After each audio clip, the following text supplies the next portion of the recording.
Ministério da Cultura e CBMM apresentam a 13ª edição do Fliaraxá. Vai começar mais uma atividade do festival. Compartilhe os melhores momentos nas redes sociais.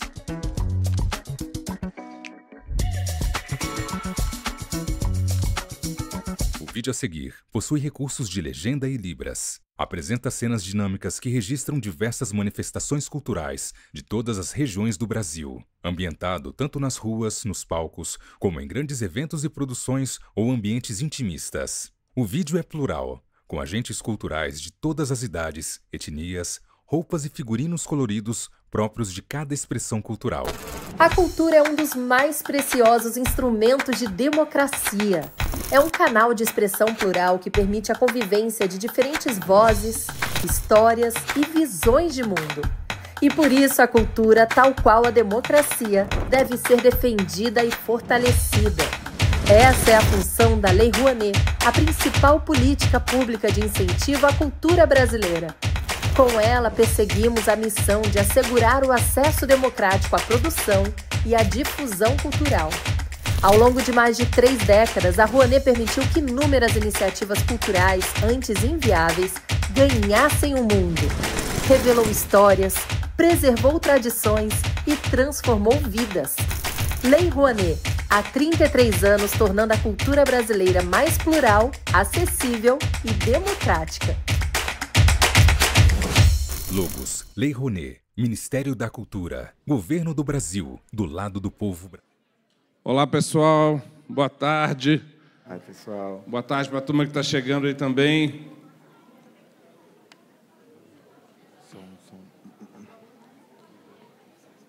Obrigado. Sejam bem-vindos a mais uma edição do Fliaraxá. Essa é a 13ª.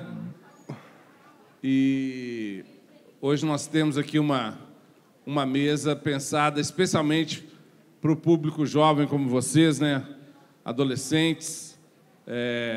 Temos 2 autores que falam muito diretamente e de coisas muito importantes e relevantes para essa moçada aí, para os jovens, para os adolescentes. Aqui do meu lado direito, Hugo Monteiro, do lado esquerdo, Igor Pires. Eu sou o Léo Cunha, sou o curador da programação infantil e juvenil do Fliaraxá. Então, eu convido os autores para conversar com os pequenos, também com os adolescentes, como vocês. E hoje eu preparei essa mesa que eu chamei de A Geração do Quarto e a Saída pelo Afeto. Vocês vão entender muito bem o sentido desse título quando vocês ouvirem os nossos 2 autores falando, né? Porque eles falam... o Hugo fala principalmente dessa primeira parte, né? Da geração do quarto. O que é essa geração do quarto? O que ela tem a nos ensinar, né? Tanto para os outros jovens quanto para os adultos, para os pais, para as famílias, né? E o Igor tem muito a ver com essa segunda parte, que é a saída pelo afeto. Ele tem um trabalho muito ligado à emoção, à poesia, né? Eu acho que os 2 vão dialogar lindamente aqui. Pronto, todo mundo se aconchegou. Então, vou começar aqui à minha direita com o Hugo. Né, Hugo, eu queria que você falasse um pouco. Eu sei que você está com um livro prontinho, ficando pronto hoje, né? Mas pode falar dele também, mas do seu livro da geração do quarto. Certo. Boa tarde, Léo. Boa tarde, Igor. Boa tarde, galera que está aí. Muito obrigado por vocês terem vindo nos ver aqui no teatro. Uma alegria poder participar dessa programação juvenil do Fliaraxá. E eu sou autor deste livro aqui, A Geração do Quarto, quando crianças e adolescentes nos ensinam a amar. E como o Léo falou, tem um livro meu quase pronto. Sabe o que é? Um pão indo para o forno e estando ali dentro do forno, mas ainda não está, o forno ainda não abriu, entenderam? Quer dizer, você não pode ainda pegar o pão. Então, meu livro está chegando daqui a pouquinho, porque ele está prontinho, bem bonitinho, mas está vindo de Belo Horizonte para cá. Se chegar em tempo, eu ainda mostro para vocês aqui. Antes de eu começar a falar sobre o meu livro, eu queria fazer com vocês uma, se Léo me permitir, Claro. uma rápida atividade para ver se vocês conseguem fazer uma coisa que eu, quando era da idade de vocês, fazia. Vocês vão levantar a mão assim, ó. Levanta a mão aqui, todo mundo, assim. Agora aí, tá todo mundo com a mão levantada. Agora vocês põem a mão para frente aqui, ó. Fecha a mão assim. Puxa um pouco para cá, ó, vai tocando e faz meio que uma flautinha assim, ó. Sabe como é? E agora vamos tentar soprar para ver se a gente tira o som da flauta.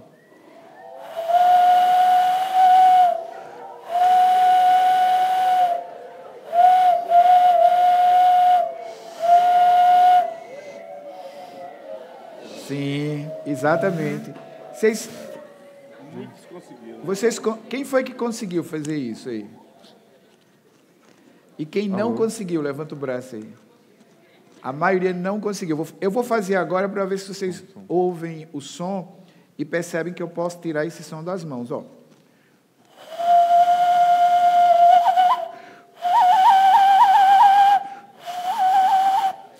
Você sabe, quando eu era mais ou menos da idade de vocês, na rua em que eu morava numa rua na cidade do Recife, a capital do estado de Pernambuco, no nordeste do Brasil, e lá nós brincávamos muito.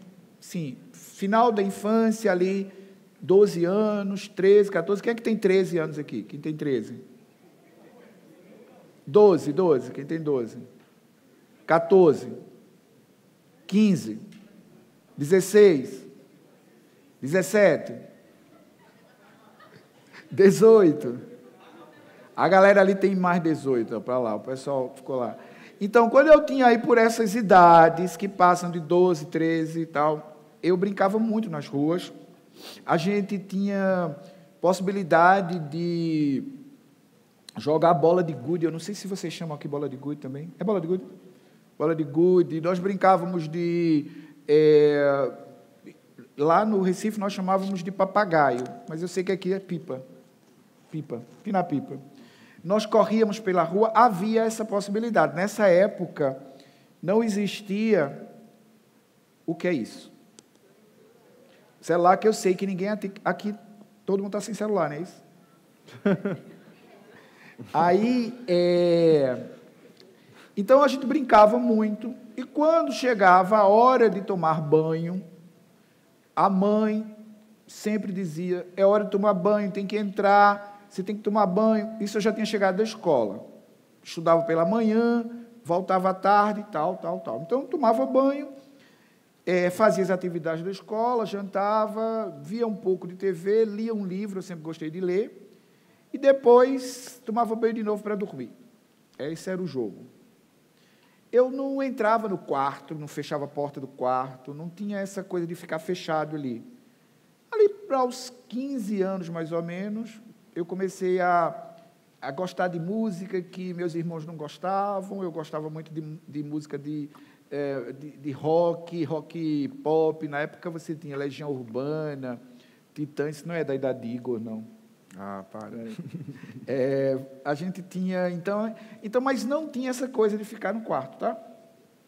Passou o tempo, eu cresci, virei pai, eu tenho uma filha hoje que tem 27 anos. Me tornei escritor, fui fazer pesquisa e tal, e comecei a fazer palestra no Brasil todo, falar para pai, para mãe, psicóloga, professor, professora, também falar para gente, assim, da idade de vocês, adolescentes e tal.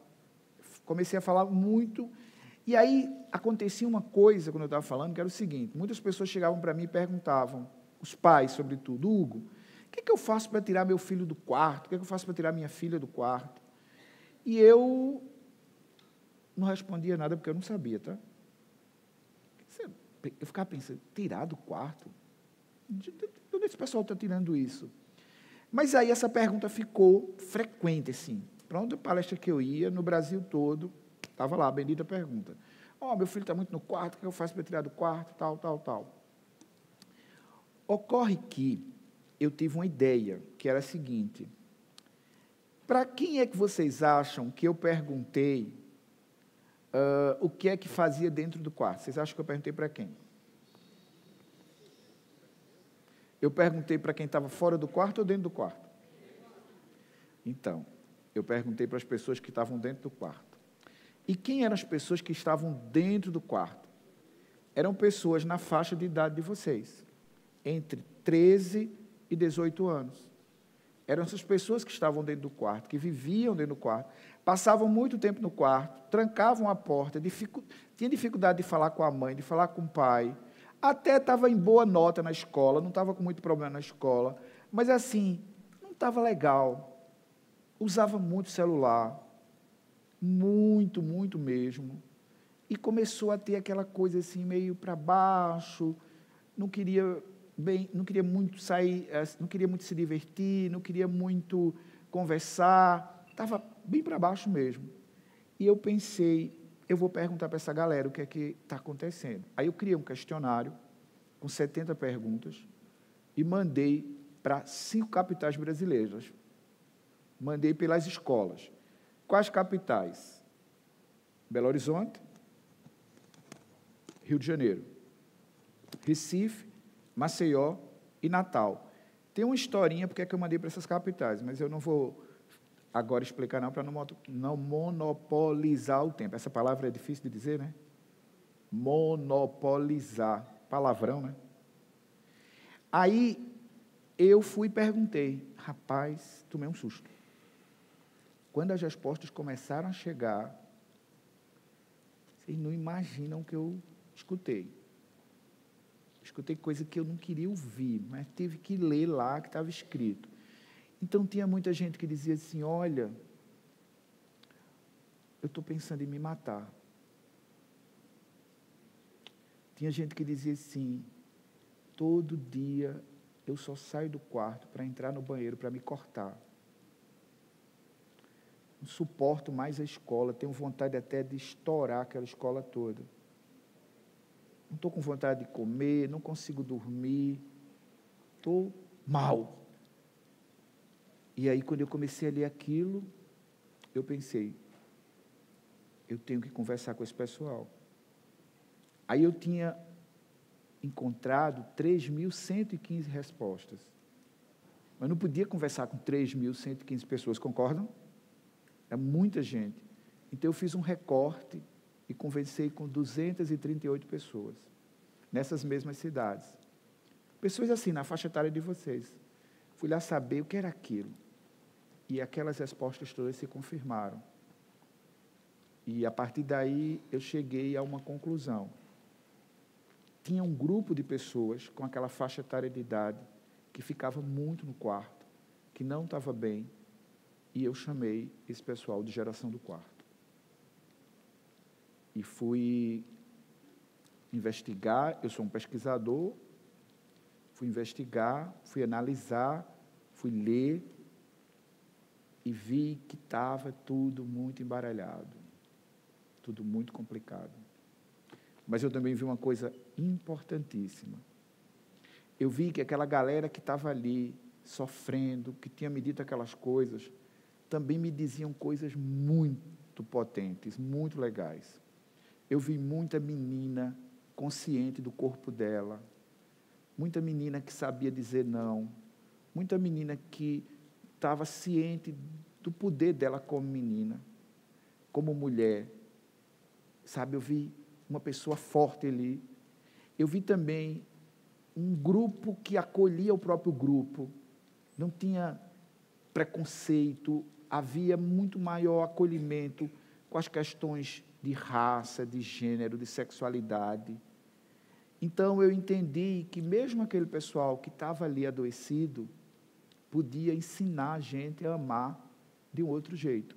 Aí eu dei o título do meu livro, A Geração do Quarto, quando crianças e adolescentes nos ensinam a amar. E, por incrível que pareça, apesar de ser esse tema difícil, quando eu terminei o livro, publiquei o livro é esse aqui que está dando para todo mundo ver aí? Eu fiquei assim esperançoso, porque eu acho que vocês têm muito para ensinar para a gente. E tem esse atravessamento, tem essa dor, mas tem muita potência. Então, mais ou menos isso que tem dentro desse meu livro. Tá bom? Vou passar para Léo aí, para Léo caminhar. Bacana.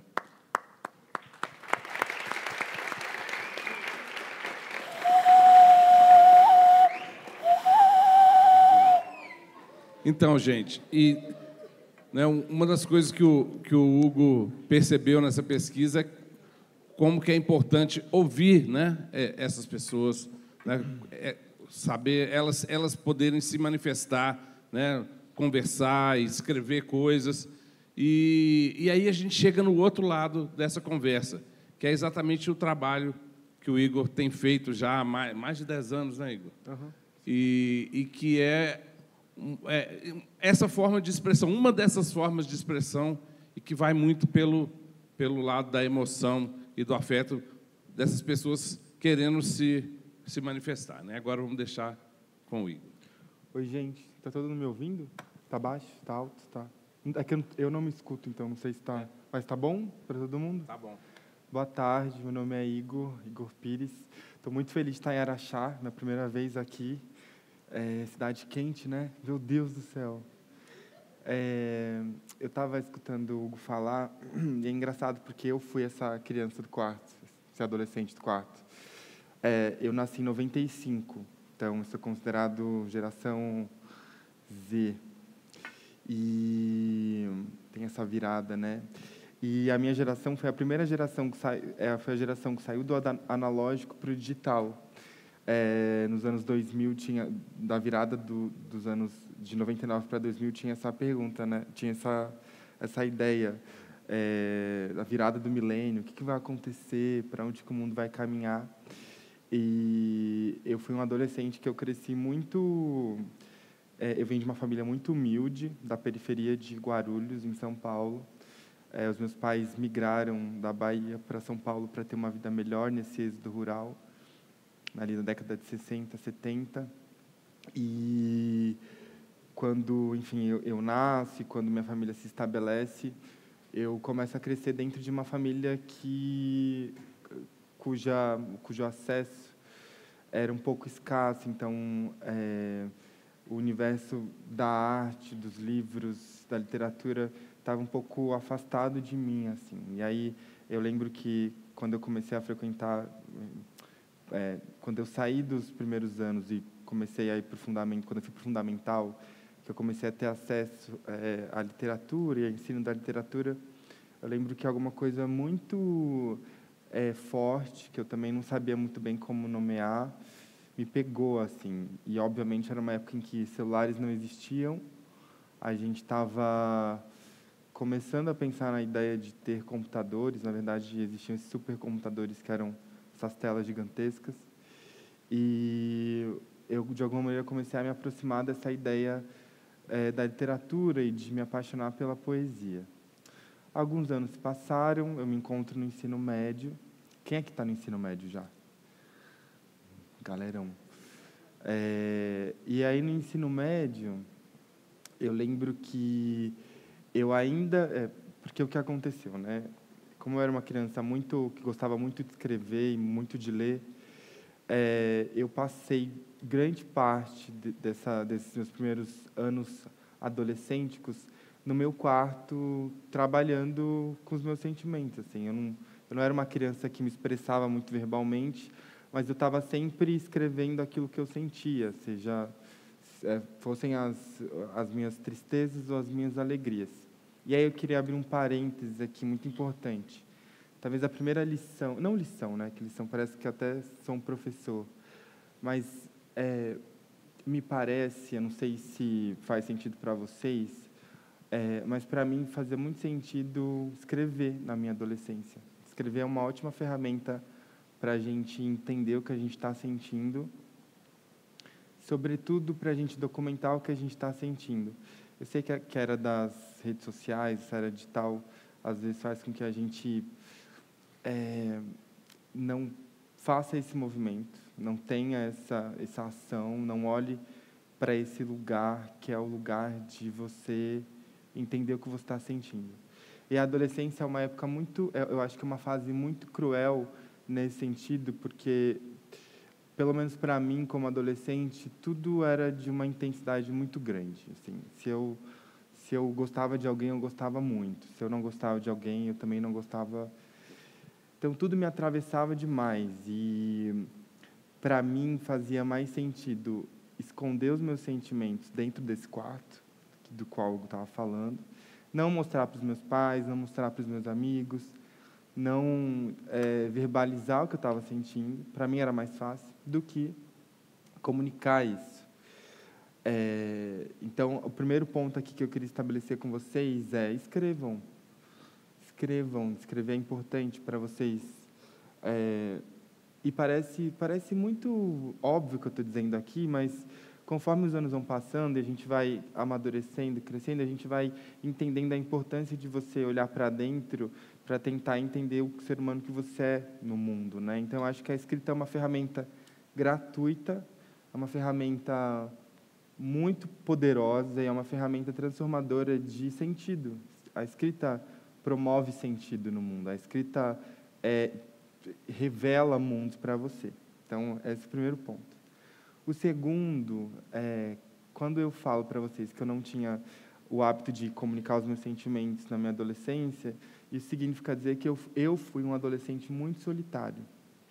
Acho que é por essa razão, inclusive, que eu comecei a escrever livros, porque eu me senti muito sozinho na minha adolescência e, de alguma maneira, que eu inconsciente, né, que eu não percebia enquanto eu fazia, mas eu acho que eu começo a escrever ali na minha adolescência para me sentir menos sozinho, para que a vida fosse menos insuportável, para que, de alguma maneira, eu pudesse olhar para a vida e me encantar com ela.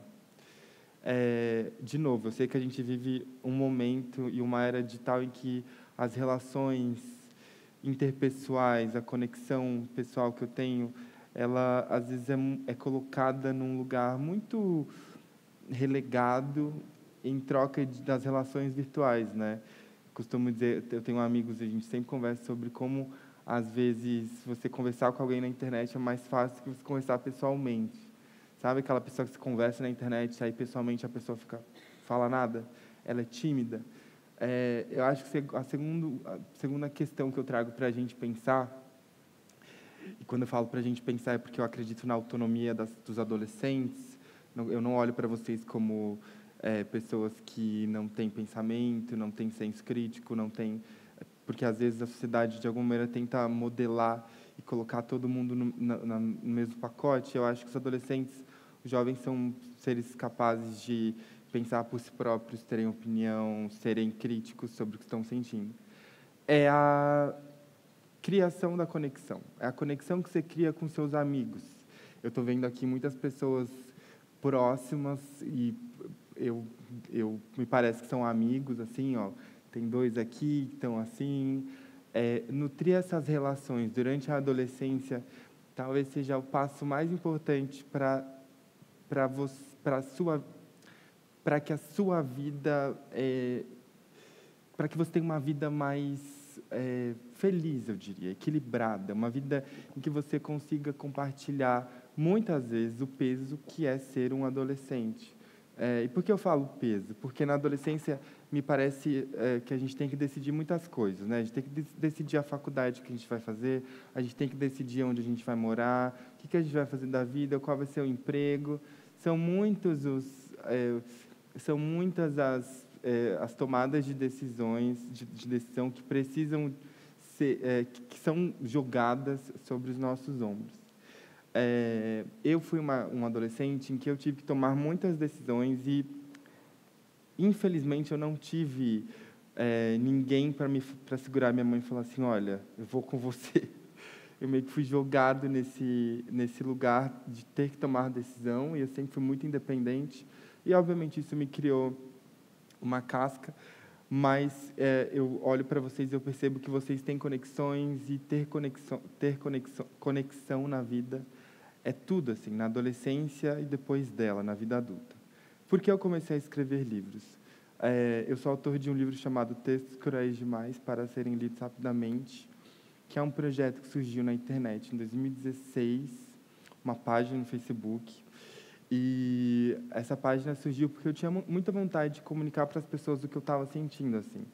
Se anteriormente eu era esse adolescente do quarto, que não tinha vontade de falar com ninguém, eu fui crescendo e, em algum momento, eu falei que não, eu quero que as pessoas leiam o que eu tenho para escrever, para dizer, assim. Quero que as pessoas parem para me escutar. E aí a página foi criada. Com 1 ano de página no Facebook, a página tinha alcançado 1 milhão de seguidores, e aí eu comecei a perceber que, na verdade, as pessoas tinham uma carência, assim, não só da poesia no dia a dia, mas também as pessoas têm uma carência de se sentirem compreendidas. Eu acho que existe uma máxima que serve para todas as pessoas. Todos nós precisamos ser ouvidos e amados. É uma necessidade humana. Está tudo bem, todo mundo sente, todo mundo passa por esse momento. E eu acho que quando eu comecei a escrever, os meus livros começaram a fazer sucesso, especialmente o primeiro, eu comecei a perceber que os meus livros, e de uma maneira bastante intuitiva, eu não acho que eu fiz propositalmente, mas meu trabalho começou a falar muito com os adolescentes, assim, seja por causa da linguagem, porque é um tipo de poesia que é mais palatável, é uma poesia contemporânea em que não é difícil, a linguagem está ali, é fácil, é acessível para todo mundo. Eu fui descobrindo, na verdade, que os meus grandes leitores são vocês, as pessoas de 12 a 18 anos, que de novo, né, estão passando por esse momento da vida, que é um momento mais delicado. Eu acho que é um momento de uma montanha-russa de sentimentos, porque é isso, são muitas questões para lidar, são questões relacionadas a gênero, a sexualidade, as escolhas profissionais, acadêmicas. Então, eu sinto que, hoje em dia, quando eu participo de mesas como essa, eu me sinto muito feliz e honrado de poder ocupar esse espaço, porque, de novo, eu acho que eu acho que a gente diminui, a gente subestima, a gente coloca num lugar que eu acho que é um pouco problemático, assim, o adolescente, né? A gente tende a achar que são pessoas que só têm problemas, sendo que eu acho que muitas vezes eles são a resolução para muitas questões que a gente tem, especialmente em se tratando de Brasil e de questões, né, que estão aí nos atravessando.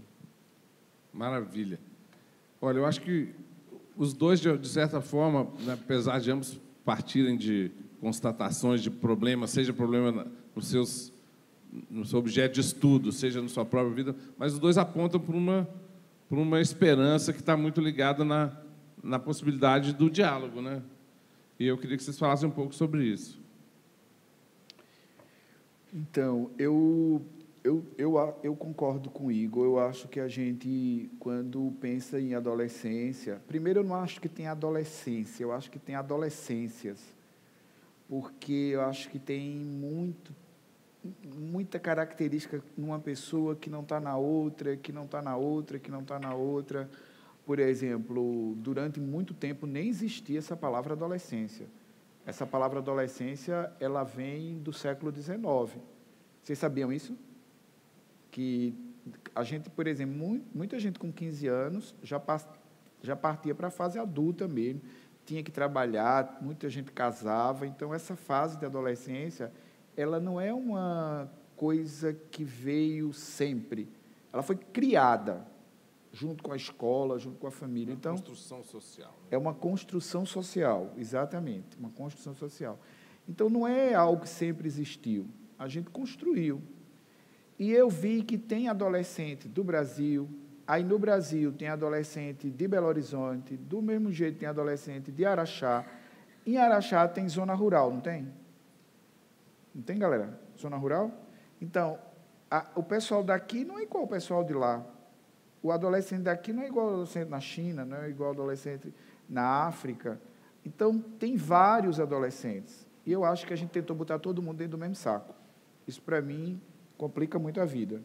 Que se tentou dizer, todo mundo é assim, todo mundo é assim. E eu, quando fui pesquisando, eu fui vendo que tinha adolescente que adorava falar e tinha adolescente que adorava ficar dentro do quarto. Os dois estavam atravessados por sofrimento, porque tinha sofrimento aqui, sofrimento ali, mas também tinha esperança, tinha vontade, tinha mudança. E uma coisa assim que ficou para mim muito patente, assim, eu olhei e disse, se isso acontecer, muito problema que a gente tem na adolescência ou nessas adolescências diminui essa palavrinha diálogo. E, sobretudo, dentro de casa. Porque quando a gente consegue dialogar, eu gosto de chamar de conversar. Quando a gente consegue conversar, a gente consegue falar o que sente, entendeu? A gente consegue dizer o medo que tem, consegue dizer a insegurança que tem. É muito bom se eu puder chegar dentro da minha casa e dizer para minha mãe, para o meu pai, para o meu irmão mais velho, minha irmã mais velha, olha, hoje não foi legal na escola. Tem uma galerinha na escola fazendo isso comigo, pondo apelido em mim, me perseguindo, eu não estou gostando. É muito importante que a gente tenha esse espaço dentro de casa. Concordam? Concordam mesmo? Então, é muito importante você ter alguém que escute você. Porque eu acho que se você tiver alguém que escute você, que vai ouvir você, você também vai ter mais facilidade para falar. Ainda que seja para falar com o corpo, ainda que não seja para falar com palavras, mas você vai ter mais facilidade de se expressar. Então, eu acho assim, para dialogar tem que ter alguém que ouça. E pode ser um amigo nosso que escute a gente, pode ser uma pessoa adulta. Seria bom se fosse dentro de casa. Porque dentro de casa é aquele pessoal que a gente, não é? Aconteceu uma coisa ruim, você, sei lá, aconteceu algo na rua que não foi legal, a primeira coisa que você pensa é, vou voltar para casa, porque lá vou ter acolhimento. E quando não tem acolhimento dentro de casa? Não complica a vida? Ainda bem que a gente não só tem a casa, tem a escola também, pode ter um professor, uma professora, alguém com quem a gente possa contar, até alguém da biblioteca. Isso que Igor disse, né? Você não está conseguindo falar com palavras, você pode escrever. Então, mas tem que ter esse diálogo, tem que ter alguém que escute, tem que ter uma troca. Aí eu só queria lembrar a vocês o seguinte, eu fui vítima de bullying. Eu queria dizer a vocês que eu fui vítima de bullying. E o bullying me fez sofrer muito. Muito, muito, muito. Foi o pior sofrimento da minha vida, até os dias de hoje. E uma coisa que eu não consegui encontrar quando eu fui vítima de bullying, era alguém para dizer que eu estava sofrendo. Então, eu queria lembrar a vocês o seguinte, se você conseguir ser uma pessoa que escute alguém que está sofrendo, alguém da tua faixa etária de idade, ali da tua turma, do teu grupo, é muito bom. Se você puder ouvir alguém que está sofrendo, é muito importante. Porque eu não tive essa pessoa, não tive nenhum colega de escola que me escutasse. Então, se você pudesse essa pessoa, maravilha. E se você puder conseguir também alguém que te escute, maravilha também. Então, dialogar, conversar, tem muito a ver com ouvir. Então, a gente tem que preparar o coração e o ouvido para ouvir e também para poder falar o que a gente tem dentro da gente. Aí sai muita coisa boa, mesmo em sofrimento. Aí sai coisa boa, boa, boa, impressionante. Se soltar o microfone aí para eles falarem, aí a gente não sai daqui hoje. Era mais ou menos isso. Bacana. Igor, o que você pode falar e completar com relação a esse diálogo, inclusive como que a literatura para você, a poesia, né, representou uma possibilidade de dialogar com as pessoas, com o público, né? Isso que o Hugo estava falando é muito importante no sentido de, eu acho que existem vários tipos de diálogos, né, que a gente pode, com os quais a gente pode se relacionar. Existe, acho que é o diálogo fundamental de toda a existência humana, e eu digo isso, tem um livro que eu amo, em algum momento vocês precisam ler esse livro, não precisa ser agora, mas quando vocês crescerem um pouco mais, tem um livro de uma pensadora estadunidense chamado Tudo sobre o Amor, da Bell Hooks. É um manual, ela foi entender o que é o amor a partir da pesquisa dela, sociológica, racial, econômica dos Estados Unidos, óbvio. E aí, no primeiro capítulo do livro, ela vai falar que o primeiro lugar que a gente deveria, em tese, sentir amado como ser humano é a nossa casa. E aí, quando esse amor ele é disfuncional, ou seja, quando não tem o diálogo, quando não tem a escuta, especialmente dos pais, quando não tem ali o apoio, quando os pais são pais que muitas vezes se colocam nesse lugar de construírem muros, né, em relação aos filhos, ela vai dizer que é difícil o amor crescer ali, o amor florescer ali, porque o primeiro, deve ser o primeiro lugar em que um ser humano precisa e deve sentir amado, para depois, em sua constituição, enquanto mais velho, ele ser um ser humano completo. E eu falo isso porque eu não sei aqui quem tem o privilégio de se sentir amado pelos pais, mas eu acho que talvez esse seja o primeiro grande sentimento a que todo ser humano deveria ser exposto. Ter se sentido amado na infância, ter se sentido amado na adolescência. Porque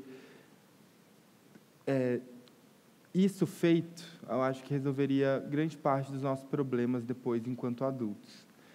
Eu acho que o diálogo é tão importante, eu diria que, pegando o gancho do Hugo, diálogo em relação aos pais, né, dos pais com os filhos, é tão importante que eu acho que talvez seja o grande problema, o nosso grande problema, quando a gente pensa nos bullying, nas microviolências, nas violências que os adolescentes cometem e recebem.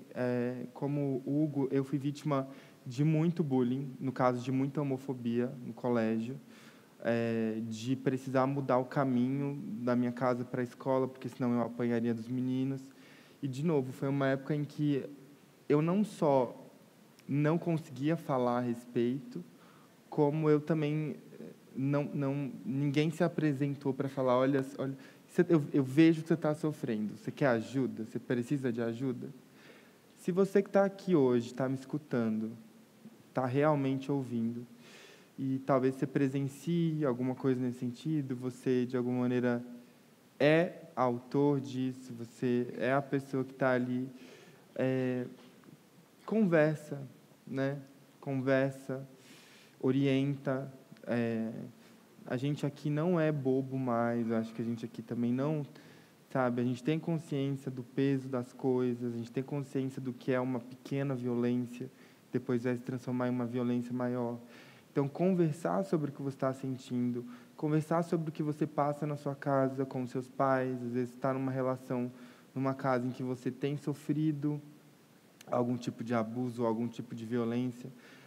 Eu acho que o Hugo foi muito pertinente quando ele fala da escuta, né? Ao mesmo tempo que é muito louco, porque sempre falo para os meus amigos, olha, a gente tem uma boca, mas a gente tem 2 ouvidos, ou seja, quando a gente foi criado, significa quando o corpo humano foi concebido, não sei quem, mas alguém quis que a gente escutasse mais do que falasse. Então, a capacidade que a gente tem de ouvir os nossos amigos, de ouvir os nossos filhos, de ouvir os nossos colegas de turma, de sala, a capacidade que a gente tem de ouvir e fazer alguma coisa a respeito é muito grande. Então, se você está sofrendo, se você está vendo alguém sofrer, se você participa dessa dinâmica de alguma maneira, eu acho que hoje é o dia para você voltar para sua casa, pensar a respeito disso, falar com seus professores, falar com seus pais,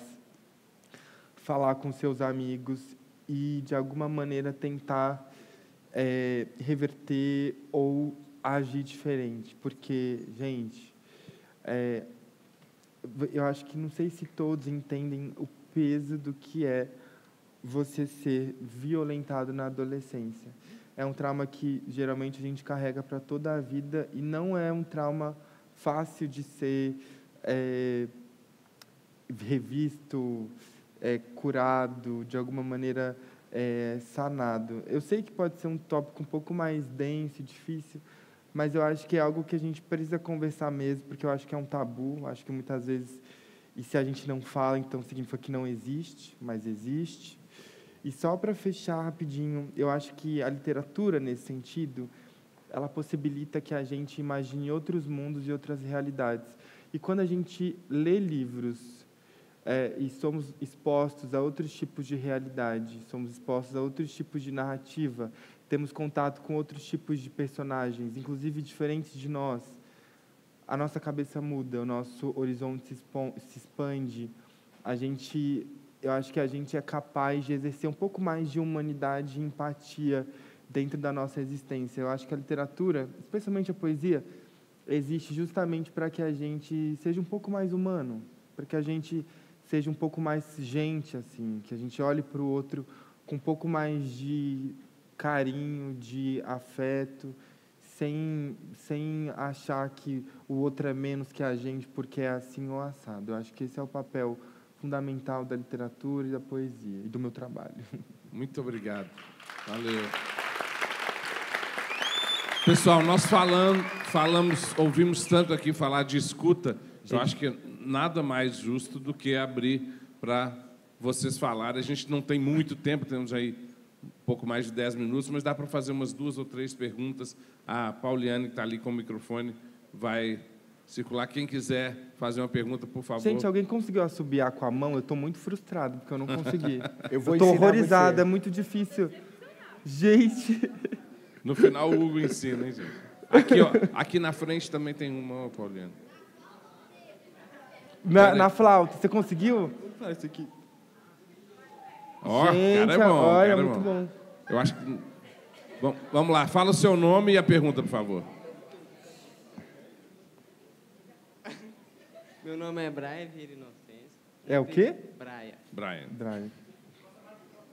Fala mais alto, Brian. Muito com vergonha. Pode falar um pouquinho mais alto, Brian, por favor. Eu queria perguntar qual que foi a sua inspiração para fazer o seu livro. Cara, então, eu estava no último ano da publicidade, eu fiz publicidade, sou formado em publicidade. E eu sempre gostei muito de escrever e eu tinha uma mania de andar com cadernos para onde quer que eu fosse, eu andava com esses cadernos e eu sempre escrevi muito nesses cadernos. Falar de inspiração para mim é um pouco complexo, porque acho que não existiu um momento na minha vida em que eu fui inspirado por alguma coisa e essa coisa fez com que eu escrevesse. Eu acho que a escrita, para mim, surgiu como um instinto de sobrevivência, no sentido de eu precisava escrever sobre o que eu sentia, ou senão eu sabia que eu não ia conseguir suportar as coisas do mundo. Acho que eu fui eu não sei qual adolescente aqui é assim, mas eu sempre fui muito intenso, eu chorava muito por qualquer coisa, tudo era um horror na minha vida, eu achava, sabe, eu sempre fui muito chorão, eu cresci na igreja, né, eu venho de uma família evangélica, e aí minha mãe me chamava de Jeremias, porque o Jeremias na Bíblia é aquele que só chora, e ela ficava zoando, Jeremias, está chorando de novo? Porque eu fui essa criança que tudo me impactava de uma maneira descomunal, então a escrita, ela surge como um momento em que eu olho para mim mesmo e eu falo, caramba, tá tudo bem você ser mais intenso, tá tudo bem você ser mais sensível, e eu acho que veio como um movimento de tentar acolher essa criança que não foi tão acolhida e esse adolescente que também não foi tão acolhido. E aí, como eu disse, eu criei essa página no Facebook. Antes da página no Facebook, eu já havia criado um blog na internet onde eu soltava os meus textos lá. E as pessoas começaram a ler, o blog começou a ficar um pouco mais conhecido, mas eu acho que a minha inspiração talvez tenha sido justamente a olhar para a vida, me encantar com a vida e não ter vergonha disso. Porque a gente tem vergonha, às vezes, né? As pessoas têm um pouco essa ideia de ser emocionado demais e que isso é um problema. E eu acho que a inspiração dos livros, do meu trabalho, sempre foi olhar para esse lugar em mim, essa parte de mim, e acolher isso com cuidado, com ternura e com afeto que eu não tive assim durante a minha adolescência e durante a minha infância. Acho que essa foi a minha maior inspiração, continuar vivo, escrever para continuar vivo e encantado com o mundo. Obrigado.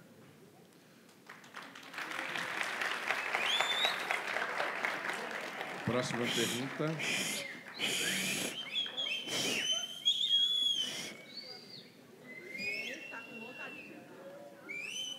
Então, você fala seu nome e a pergunta, por favor. Meu nome é Samira, eu sou do Polivalente, primeiro ano. E eu queria voltar um pouco atrás o que você tinha falado sobre escrever e essas coisas. Quando eu sempre sonho e tenho uma frase na minha cabeça, eu costumo acordar e escrever ela para não esquecer. Aí eu interligo os pontos e faço frases, poemas com essas falas. Eu posso ler um? Claro, óbvio. Agora.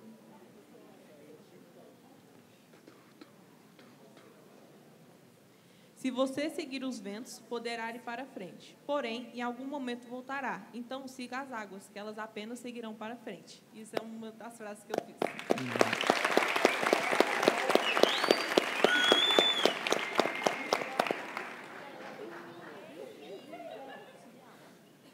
Quem mais? Tem 6 minutos. 6 minutos. Acho que dá para 2.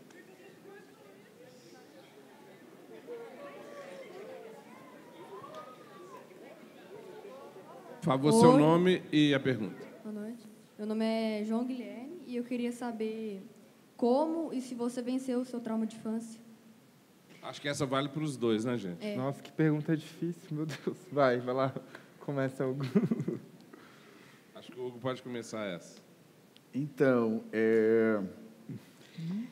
eu estudo psicologia, quer dizer, eu estudo saúde mental. E trauma é uma coisa muito complicada para a gente vencer. Ninguém vence um trauma. Trauma é algo que nos acompanha a vida toda, desde do momento que ele acontece até o dia em que ele é falado. Então, não dá para vencer um trauma, mas dá para aprender a conviver com ele. Por exemplo, quando eu sofri bullying, eu não queria contar para vocês assim, mas vou contar agora. Vou contar, mas vão me prometer uma coisa. Se alguém se sentir muito sensível ao que eu vou dizer, vai terminar essa história e vai me procurar lá fora para falar comigo, porque o que eu vou dizer é mais forte. Quando eu sofri bullying, foi 1 ano seguido de perseguição. 1 ano me perseguindo, e como eu falei para vocês, eu não tinha para quem contar, não tinha com quem dividir, então eu pedia para morrer. Eu achava que morrendo aquilo parava. E como eu não morria, assim, não é? Você pede para morrer e não morre, eu então tentei tirar a minha vida por 2 vezes. Então, isso aconteceu já há muito tempo. Mas falar sobre isso hoje é ainda dolorido. Mas quem que me ajudou a falar sobre isso, para eu poder estar aqui com vocês e escrever e pesquisar sobre esse assunto tão difícil, né? Eu precisei de ajuda profissional, eu precisei de fazer psicoterapia durante muito tempo, eu precisei escrever também, eu escrevi muito, durante a minha adolescência, para tentar sobreviver a isso. Eu fiz muito diário, até me tornar escritor. E eu faço palestra, converso, falo, brinco, para poder ficar melhor. Então, a gente só consegue vencer um trauma se a gente conseguir enfrentar esse trauma. E para enfrentar um trauma dessa ordem, sim, que nos faz sofrer muito, a gente nunca pode enfrentar sozinho. Agora, a gente tem que ter coragem, tem que se nutrir de uma coragem grande para poder enfrentar. E não pode enfrentar sozinho. Não pode enfrentar sozinho. Não fiquem sozinhos, nem sozinhas com o sofrimento. Peça ajuda. Se está sofrendo, peça ajuda. Foi pedindo ajuda que eu consegui chegar até aqui.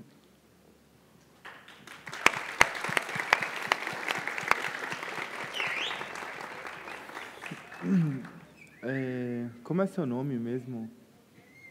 Nossa, desse tamanho fez uma pergunta gigantesca, estou horrorizado. É muito difícil de responder isso, porque eu não sei se a gente vence um trauma, mas a gente, de alguma maneira, convive com ele. Eu gosto muito de pensar, tem um texto, uma vez que eu li, que dizia mais ou menos assim... Espere a tristeza como você espera a chuva. Ambas limpam você. É de uma poeta inglesa. E eu não sei se de alguma maneira eu me curei do trauma, mas a partir desse trauma eu pude inventar uma versão de mim capaz de viver o mundo sem esse trauma. Eu estava ontem numa mesa, falava para as pessoas que eu acho que a vida é sobre a gente ir matando versões da gente. A gente vai matando versões que não fazem mais sentido. E, às vezes, as batalhas são sangrentas, são dolorosas.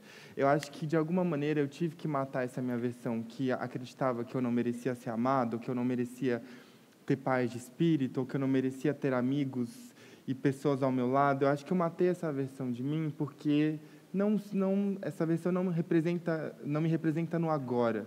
Agora, com 30 anos de idade, tendo 6 livros publicados, estando aqui na frente de vocês, eu mereço ser amado, eu estou aqui porque eu sou bom no que eu faço, eu estou aqui porque eu entendo a responsabilidade do meu trabalho e a magnitude dele, eu estou aqui porque eu tenho amigos que me amam e torcem por mim e me amam exatamente pelo que eu sou.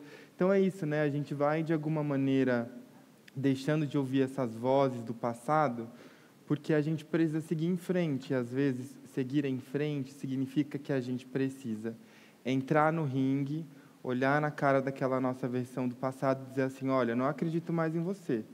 Você não existe mais aqui dentro de mim. E eu acho que a gente vai fazer isso repetidamente ao longo da nossa vida. Você que me perguntou se é jovem, mas você vai lembrar disso para o resto da sua vida. O nosso objetivo na vida é ir dia após dia, olhando para trás e falando assim, olha, você, versão antiga minha, versão de ontem, você foi muito importante para mim, você foi essencial na minha vida, mas eu não preciso mais de você. E aí você vai seguir a sua vida mais leve, mais tranquilo, sem olhar para trás e sem chorar ou sem doer tanto. Eu acho que essa mensagem que fica, assim, eu olho para o meu passado e falo, tá, você foi importante para que eu existisse, mas daqui em diante é uma nova pessoa e essa pessoa merece ser amada, merece ser vista, merece ser contemplada e merece estar aqui agora, na frente de vocês.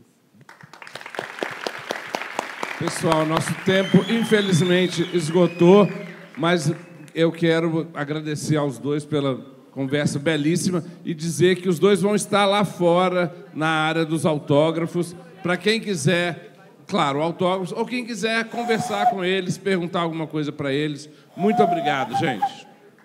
Ó, e tenta de novo, ó. Ai. Gente, alguém me